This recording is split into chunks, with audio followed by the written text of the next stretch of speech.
What did you think of this, Owen? What did you think of Joe Marler? Alun Wyn Jones wants World Rugby to act after Joe Marler grope. We use the word grope advisedly because that's exactly what it was. Well, at risk of coming across as a snowflake to at Swinglow6969 on Twitter, like I think this is an absolute disgrace, isn't it? So there's been a couple of like really strange arguments put out about this. We can see Joe Marler's tweet, his apology, bollocks, complete bollocks. He said, I'm not sure is that a joke or what the story was with that, but it's hashtag banter. Sorry, banter. Of course. How did I manage? How did my banter radar manage to not catch that one? So there's been a couple of different arguments for this. There's been this thing that Joe Marler didn't go out to damage Alun Wyn Jones.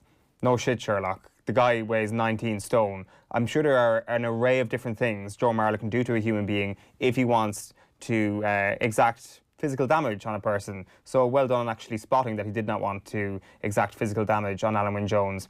Another thing that's been said is that Joe Marler realised he was on camera. Again, no shit, Sherlock. That is the entire point why people are pretty annoyed about what happened at the weekend, because he went out there for one reason and one reason only, and that is to humiliate an opponent. The reason why the cameras are focused on him is the whole point here is that he knew millions of people are watching. He knew he would be the lad and he would be able to put up a hilarious tweet like that on Saturday night if he went and did this, because everybody is watching. He's bullying an opponent, which I guess is what some people think you're supposed to do on the field of play, psychologically damage your opponent in any way possible. But the whole point was he went out there to humiliate Alun Wyn Jones. We actually don't need to even give an opinion on this because of Alun Wyn Jones's response on Saturday night. We're very lucky that he was the captain and that he had to be put up for post-match duties. You listen to that. That is your opinion on it. You can't just come in and say, well, all these people are being really offended by what happened to Alun Wyn Jones. Listen to what he said himself.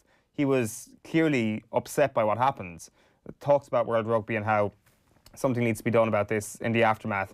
I'm sure Alun Wyn Jones would say that he would prefer to be punched in the face by Joe Marler than what Marler did to him. And this whole thing that they're like mates and stuff like that, it's absolute nonsense that that would be the case. And there are plenty of people weirdly coming to his defence. You don't need to do that. There's no necessity here to come to Joe Marler's defence. He's got plenty of lads on Twitter who will support him and reply to him in his tweets. Yeah. That's the only defence he requires. I think rugby's telling on itself a little bit by defending Marler in the way that they're kind of closing ranks behind him. It's like, this is acceptable within our culture. And I think that, like, if you put this with lots of other little things that we've seen from rugby culture over the last couple of years, you're like, hang on a second.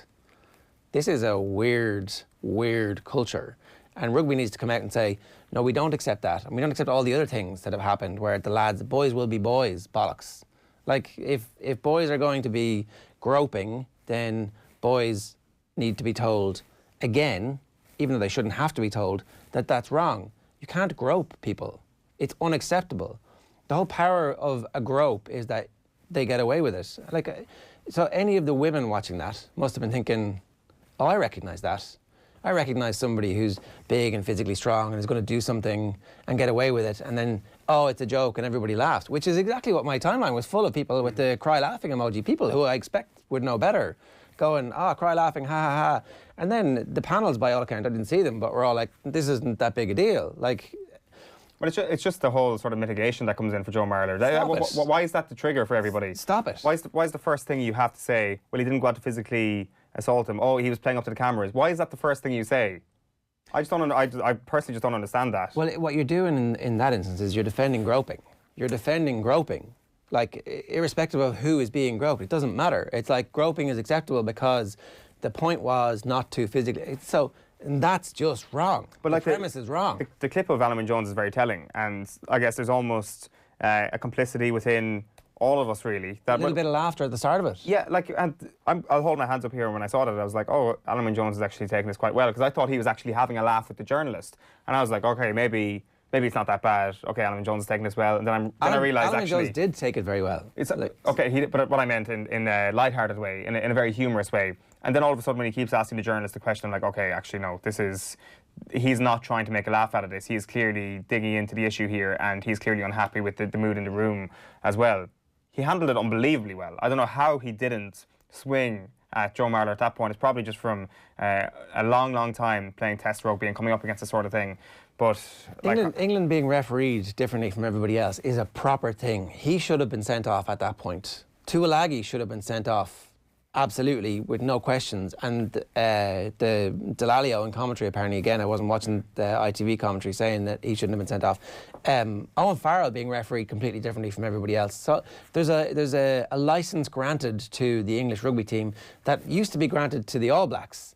And I wonder if all of this is part of the atmosphere within which they operate and within which the coach tells them to operate. We will brutalise opponents. We will be the bully. Okay, grand. Well, then you're going to have to pay the price. And the price is Marler gets suspended for a long time, Tuilagi gets suspended for a long time, and Farrell should be looked at as well. Yeah, I don't think the Farrell thing is in the same. I think there's a clear hierarchy of things. I would much rather, and I'm sure Alun Wyn Jones would almost rather be in the position where Tuilagi's coming at you than what Joe Marler did, to be honest. And maybe that's trivialising the damage that Tuilagi's tackle can do to a human being in the long term, because I thought it was an absolutely horrific tackle. And on the Tuilagi thing, again, a hilarious slew of defence coming in for Tuilagi over the course of the weekend. Like, he was full sure that George North was still going to be on his feet, going for the line.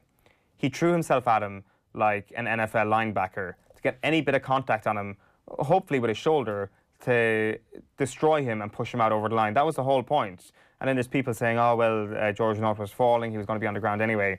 It's a completely pointless argument. But I don't know, like, it was a clear, blatant red card. I don't know how Eddie Jones can describe it as rubbish. But certainly the Marler thing, I would say, wound up a lot more people over the course of the weekend. But Jones defends Tuilagi by questioning the referee, saying we were playing against 16. Like, I hope Jones gets the book thrown at him as well, because that's the type of stuff that absolutely damages it. And it means that, like, there's a toxicity entering.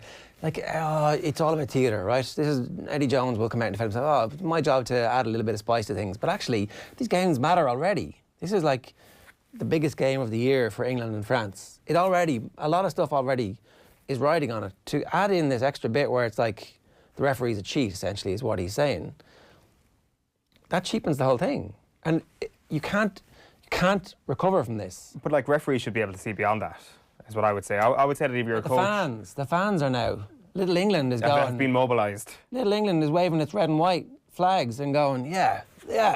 Like, this is how Brexit happens. They're swinging lower than ever at this point. Like, it's... I don't... Personally, I think that if you're a head coach, you can resort to whatever you want, because there is a certain harmlessness to it. You're not the guy going out groping somebody.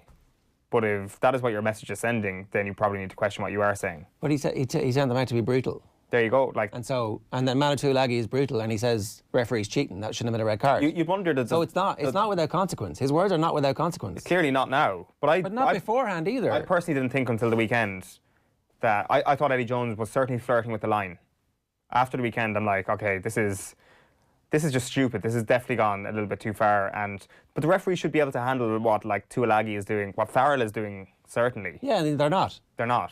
The Marler thing is a step beyond that, for me anyway. Yeah, I would agree. Ireland and Paris, probably not going to happen. We're awaiting final confirmation. L'Equipe overnight were reporting that the Champions League game is going to go ahead behind closed doors, and the Six Nations game will be suspended at the weekend. Coronavirus, vers un PSG Dortmund au mieux à huis clos et une rapport de France-Irlande.